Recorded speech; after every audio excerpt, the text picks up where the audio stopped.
Hey guys, welcome to another episode of the Rocket Chiro Podcast, the business and marketing podcast for chiropractors.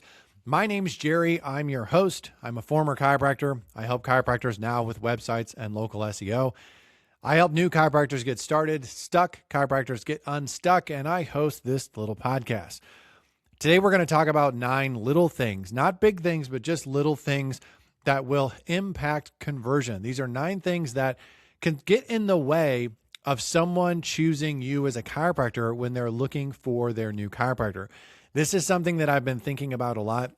This is something I do think about a lot when I have local SEO clients that I'm trying to help them not only improve their local search, but I'm trying to help improve the choosability of the chiropractor. I'm trying to look at their stuff and say, is this chiropractor have a findability problem? Or does this chiropractor have a choosing problem? People are finding the chiropractor, but they're just not picking this particular chiropractor. And why is that? These are 9 things that I have identified. And some of these are issues that my current clients have. And so I think this is something everybody should be aware of. And when someone like me tells you these things are a problem, I think that you should probably just listen and try to fix it, instead of deciding that these are hills that you want to die on, because I don't see the point.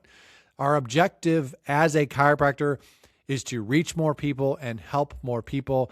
And when little things get in the way of that, it sort of seems silly. So we're going to talk about 9 of these things. I'm going to try very hard just to brush over these. You guys know how I am. If you listen to this podcast before, I can talk about one thing for an infinite amount of time. So I'm going to try to talk about 9 things in a relatively short period of time on this episode, and hopefully it'll be helpful for you guys.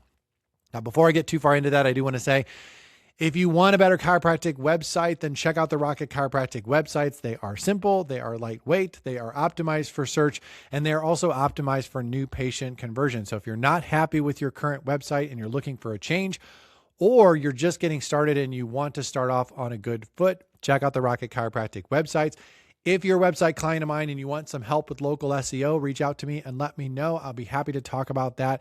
And if you are interested in both, we can talk about that. There's a way to get started that makes sense for the chiropractors, that it's a good fit. That's a weird way of saying that. If you want to go beyond the podcast, if you're just getting started as a chiropractor or you're feeling a little bit stuck and frustrated, check out my Next Step program. It's just a great way to get some additional content beyond the podcast and be able to have access to me. If you wanted to email me or text me and ask me specific questions, I'll be happy to answer those for my Next Step members. That can all be found at rocketchiro.com. Last thing, and this is the freebie giveaway, is if you want me to just look at your website and SEO, I'll be happy to do that. You can request a website and SEO review. You don't have to be a client of mine. You don't even have to be a good fit. I had a person reach out to me just recently that isn't I can't even read their website because I don't read that particular language. They're not here in the US or Canada. And so I was still able to look at their stuff and give them some basic information and give them some helpful information, even though I don't necessarily think I'm the best person for that particular chiropractor. So even if we're not necessarily a perfect fit for each other, I will still be happy to look at your stuff and give you some tips if I can. So all that can be done at rocketchiro.com. All right, so 9 things. Here we go. These are not in any particular order, but I'm going to talk about 9 things that get in the way of people who aren't patients becoming your patients. And one of the things I'm going to tell you that's a fundamental belief system, sort of a core belief for me when it comes to websites and local SEO, is this: human beings tend to do what is easiest over what's best all the time. So I try to make what's best what's easiest. I want this person, if choosing you as a chiropractor, coming into your practice and getting help from you, if that's what's best, let's do our darndest to also make it the easiest thing for them to do. That way we're playing into human nature. When you do these 9 things, you're getting in the way of that philosophy. You're making it harder than it has to be in some cases. Now, there are some times where there are chiropractors who do specific things for specific reasons, and they're essentially putting up hurdles to screen people.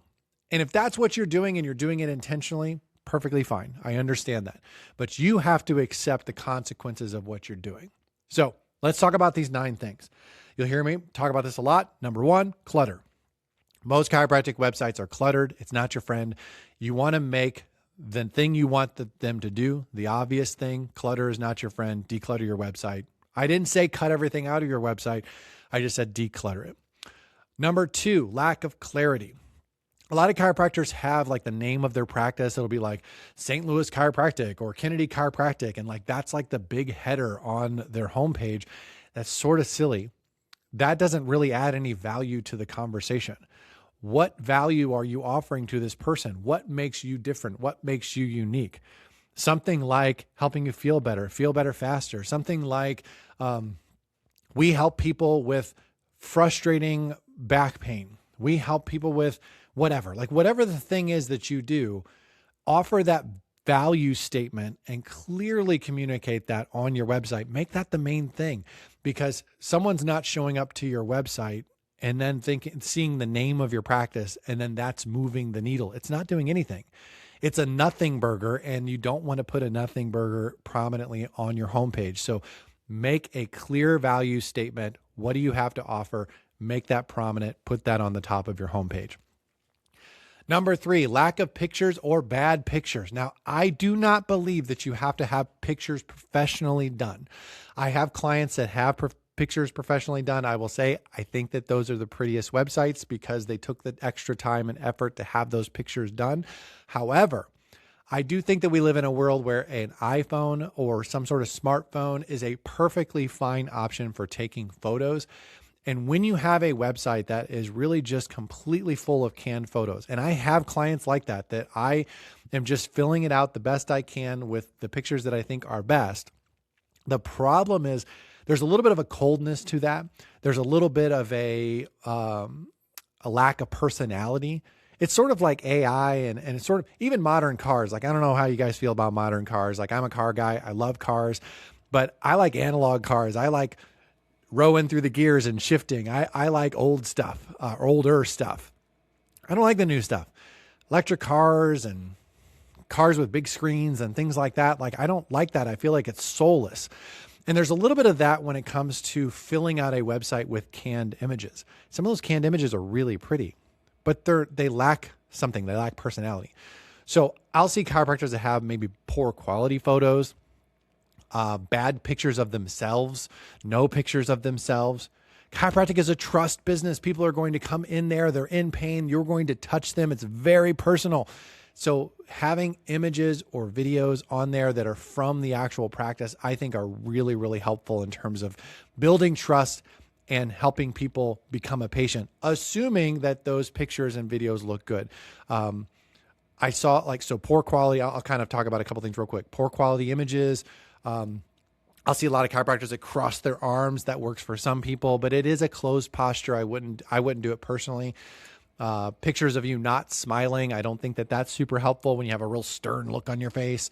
A bunch of pictures where there's no people at all. This is okay if your office looks really nice and inviting. If your office looks more clinical and those photos look cold and sterile, I think that they're probably not doing a good thing by having no people in them. So those are things to consider when you're taking photos, but you don't have to have them professionally done. If you want to do it, I think it's a nice extra step. And if you can get it done affordably, assuming that you're on a tight budget, I think that that's also fine. But I also think it's fine to just use your phone and take some nice pictures.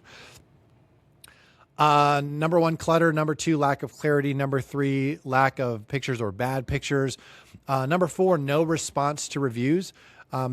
People like to be heard, and when someone leaves a review on your Google business profile, it should be a habit or customary for you to respond to that review. You don't have to go in depth. You definitely shouldn't be talking about patient cases on Google, but it is appropriate to say, hey, Mary, thank you for the response. Thank you for the review. We appreciate it. Even negative reviews, it is appropriate to respond to those.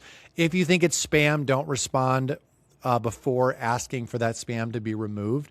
Google oftentimes doesn't. I would say more likely than not, they're not going to remove that review, even if you don't like it, or even if you think it's spam, even if you know it's spam, they're most likely not, unless it's obvious. I had like 7 or 8 negative reviews recently on my Google profile that were actually spam reviews. And the reason I know they're spam reviews because they were complaining about things like the service was bad, the food came out cold, and then a person got a hold of me after the 7 or 8 negative reviews were done, offering that they would help me get those removed if I just paid them.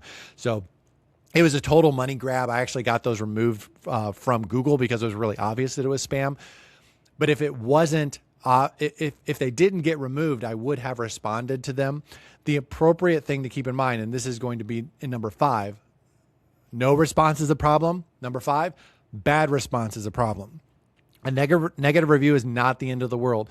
If you're in practice long enough and you have enough reviews, you're being really diligent about asking for reviews, sooner or later you're going to get someone that leaves a negative review. Not the end of the world. Even if that review is not fair, which oftentimes is the case, maybe it's just a misunderstanding, you want to respond to that review in a way that makes you look good to all the other people that are going to read it. Human beings understand that there are Karens in this world. There are people in this world who just get upset about everything. If you have a negative review and then you respond to it and you're being defensive, you're being dismissive, you're attacking the person, you're threatening the person. I see all of these things with chiropractors. You are making it worse. I have clients that have done this in the past. I have tried to correct it. I've had clients that have corrected my corrections because they insist on being right. They insist on defending themselves in public. And I am telling you, as sure as I am sitting here today and I am bald as a cue ball, I am telling you that acting that way in a review is not helping you. Being defensive, being dismissive, or being threatening to someone in a review, a negative review, thinking that that's helping you is just the most asinine thing that I can possibly think of. It doesn't work. It's stupid, and you're hurting yourself. It's your practice. Do what you want. It's not smart. So, clutter, lack of clarity, lack of pictures or bad pictures, no response to reviews, bad response to reviews. Number 6, bad appointment process. Meaning phone calls or emails only, not a big fan. I know that there's some practices that do this strategically, but I'm not a big fan. I like having a texting option. I like having online scheduling options. I totally understand why people wouldn't want to do the online scheduling. If I was in practice still, I wouldn't want to do the online scheduling. But I absolutely would give people the option of texting. I think that's also a really good option. Both of those things are really, really good. When you have a phone call only or an email only, which is even worse, email's terrible. Both of those options are just a really good way of getting people to either not contact you at all, or they contact you, and by the time you get back to them, you can't really get a hold of them. There's a lot of back and forth. I don't understand why the person got a hold of me if they're not going to respond. The reality is they probably went to somebody else's website and they scheduled an appointment already, and they did what was easiest over scheduling with you because you made it more difficult or not optimal. So just keep that in mind. Bad appointment process is not good. Number 7 is a bad online scheduler. Not all online schedulers are created equal. I don't even have one that I particularly recommend. I will tell you this, that I've gone through a few of them just for my clients, and some of them are really clunky. So I would recommend, if you use an online scheduler, go through that yourself as a patient and try to think about, how would I think about this? Are there too many steps? Is it complicated? Am I asking for too much information? Am I making this harder than it has to be? I will say this, that I have a lot of clients that use JNAP. They don't sponsor this podcast. I've never actually talked to anyone from JNAP. I can tell you this, it seems to be pretty straightforward, and I haven't really had any clients complain about it, which I've had clients complain about every other software that I've ever seen. So a hat tip to them at JNAP, whoever is over there. Whatever you're doing, it's good enough that I haven't ever heard a complaint about it. And I'm sure there are complaints, like nobody's perfect, but theirs seems to be better than most. So if you're using an online scheduler, and I'm not saying you have to use JNAP, if you're using an online scheduler, just make sure that it's pretty seamless and straightforward. Like if you're making it more complicated than it has to be, you're probably losing people. They've already said that they want to schedule online, and they've lost them through the process, and they're like, this is a headache. I'm not doing this. So just be aware of that. Number 8 is extra steps or decisions, giving people multiple options for their first visit, mandatory deposits, things of that nature. Now, I understand that some micro practices do require deposits, and that's just because The no-show issue for micro practices is a much bigger issue than if you don't have a micro practice. So I understand why you might do that, but definitely make that easy and explain it in the least weird, least salesy, least defensive way possible. It should be presented as a very normal thing, and it can be done wrong and it can be done better. Multiple options for first visits. I've seen this recently where one of my clients was like, schedule your first appointment. And then you went to their scheduler and it was like, you could do this first visit, or you could add this service, or you could add this. And there was like these bundles and different things. I don't think that's helpful. I just don't. You've asked the person to schedule their first appointment. They've decided to do that. And now you're asking them to make more decisions. Like, just pick one, like have a new patient appointment, whatever that happens to be. Don't give people like 3 or 4 options and then make them make more decisions. Like that's silly. Like, you're just making it harder than it has to be. Clutter, lack of clarity, bad or lack of pictures, no response to reviews, bad response to reviews, bad appointment process, bad online scheduler, extra steps or decisions. Last thing I'm going to say, number 9, is salesy language and process. I know that there's a whole group of chiropractors out there who are big on closing people. I know that there's a whole segment of chiropractic that uses extremely salesy language. I'm not a fan. I will say that my clients tend to be more relationship centered. They're not salesy. And when I have somebody that gets a hold of me that I can tell that they are of that vein, it's usually not a great fit. I would say now I probably have 1 or 2 clients that fall into that category that I honestly struggle with, because the language they use and the process they use with what they're doing is not great as far as I'm concerned, because I'm trying to build relationships and build trust. They're trying to close and make a deal. I'm not a fan. So this is more advice for people who want to be relationship centered and are tempted to listen to a guru or a salesy person or someone who drives a nice car or somebody who has a big seminar, a big following, and they're just always saying these really cool salesy things and closing things, and they're very sure of themselves and just do this, just do that. Having things like multiple options, this is most popular, big discounts where it's like, this is normally $5,000, but you can get it for $72. Like, that's stuff like that just reeks of sales. Packages, limited time offers, limited time deals. I'm not opposed to saying that there's a limited amount. I'm not opposed to saying there's a limited time if you're doing something like that. Mostly that would be a cash practice. I think you should be being honest about it. And what I typically see is that people are not being honest about that. They're just saying it to create urgency. There's not actually a limited number of visits that they have set aside. There's not actually a limited time offer because they're just going to change the date, or they're just going to say it's a limited time, but they don't have a limit. They don't have an actual date on it. Even stuff like when someone goes to schedule like a timer, you'll see this with like carts, like shopping carts and stuff. You'll go to pay for something and it's just like, you got to place your order in the next 15 minutes. Chiropractic is a very, very high touch, very intimate business. It's a high trust business. And I don't think that stuff I think it's contrary to what we want, at least from a relationship centered chiropractor. You're trying to build a relationship. You're trying to become this person's chiropractor. You're trying to build trust. You want to be an authority for them that's helping them with their health problems now and in the future. Treating it like a deal, like a Gary Vee video or like a guru thing where you're trying to close them. I'm not a fan. And if you don't care, I don't know why you're listening to this podcast, because I say stuff about that all the time. I don't think that it has a place in chiropractic. I think there's things we can learn about sales, and there's things that are important for sales, and there's principles that do apply to us as chiropractors, but you got to be really careful. And I think that those things can be counterproductive.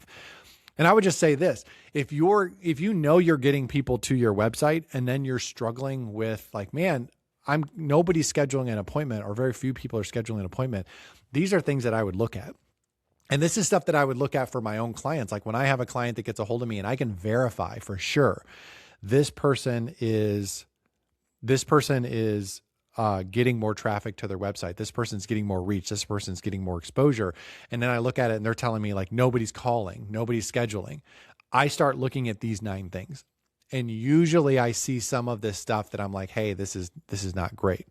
The problem is sometimes this stuff is just stuff that it's a hill that someone wants to die on.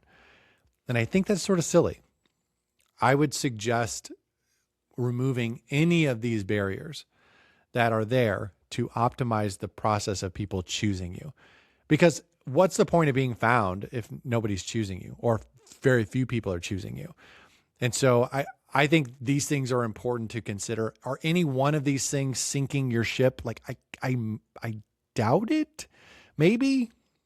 I mean, some of them can be a big deal. I think if you see any of these things and you're complaining about conversion, then just fix them. Like, don't add another deal. Don't double down on like negative reviews, and those things are silly. Like, put yourself in a position where you're building trust. Put yourself in a position that you are connecting with someone, not interfering with the process. So those are my thoughts. I'll shut up. Thank you guys for listening. Thank you for subscribing. If you know a chiropractor who would benefit from the podcast, and there are a lot of chiropractors that don't listen to this, please share it on social, share it in person, text someone, say, hey, I think this is cool. I think you would like it.